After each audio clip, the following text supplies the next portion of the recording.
Hey, how you guys doing? Just want to do a video talking about the Lawrence Journal World and how much of a piece of shit news agency they are. So on Friday night, I filed my federal lawsuit against USD 497 School District, and then I went ahead and emailed the actual filing to LJ World and Lawrence Times and Kansas Reflector. So I emailed that to LJ World at 6:53 p.m. on Friday, and then less than an hour later at 7:43 p.m. they had published a story about it. And so the thing about that filing is that it's 80 pages long. I'm not even joking. It's 80 word document pages long. And so for me, as the person that all of this stuff happened to, all these incidences happened to, it takes me an hour, 60 minutes to read through that 80 page complaint, maybe even a little bit more. And then it would take me, an hour maybe to digest it and think it over and just consider things that were mentioned in it. And then it would probably take me 3 hours at a minimum to write about it, to have, there's six claims within that lawsuit, and there's a whole bunch of background, there's a whole bunch of facts.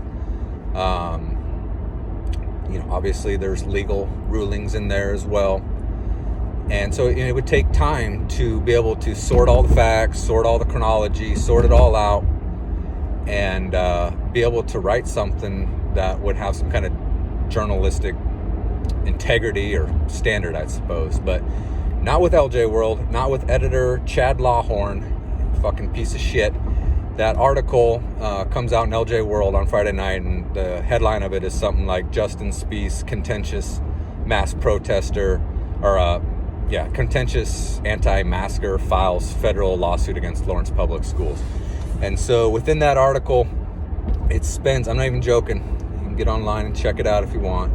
That article spends, most of its time, most of the words written in that article are about the incident that happened with me at West Middle School back in November 2021, where I was protesting the child backs clinic and I got arrested. And so LJ World spends the majority of that article talking about that, and also how I have been thrown out of multiple meetings, over time. And then it concludes the article by mentioning that, as previously reported in LJ World, that that I had also filed a lawsuit against the city commission, and then that's it. And completely leaving out the fact that I'm also suing the Lawrence Public Library as well. Completely leaving that out. Hardly mentions anything about the facts of the case or what happened or anything. And so along with that, it throws in that I'm asking for money, although I didn't specify a dollar amount. And that, that's, they took this, and they don't even have an author's name for that article. It just says staff reporter. And so they're spinning it, as not the fact that, my First and 14th Amendment rights were violated, and that this should be concerning to all citizens, like them or not, could happen to you, anything like that. Instead, it's, well, look at this crazy guy, this crazy anti-masker, got arrested at a Vax clinic.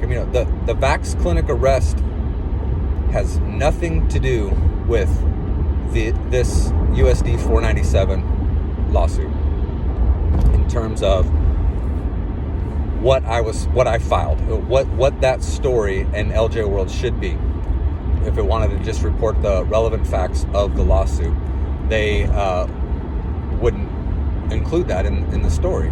But they do it to show their bias and to paint a slanted picture of me, and you know all their dumbass fucking readers are going to read that and go, oh, there's another crazy right-winger with my rights or my discrimination, is what they like to say in their mocking tone. You know, but it's way bigger than that. It's way deeper than that. These are egregious First and 14th Amendment rights violations that should shock any person reading that, and be very concerned about what, you know, the state of affairs, not on the federal level, but right at home, middle America, right in Kansas, should be shocking. But instead, LJ World, apparently Chad Lawhorn, not concerned about it. You know, I'm not concerned about those rights being violated, but you know, they're more concerned about making sure that I look as bad as possible, instead of, you know, the actual people that did this, which are the elected officials, the school board, and Superintendent Anthony Lewis, and should be concerning to everyone. But they don't even present it that way. They just present it as some right winger. He's crazy. He got fucking arrested. He's in it for money. You know, all that shit. But you know, so you know, if you would like, I'd like to think that people, when they read that, they would have some kind of clue, and it'd be a kind of an awakening experience for them. But you know, I'm not holding my breath on that, because it's those liberals there in Lawrence. They just read that shit and lap it up, soak it up, and just reinforces what they already believe, already thought about me. And but anyways, I just wanted to point that out. I appreciate you guys checking out this video. I appreciate you checking out my channel, and we'll talk to you later.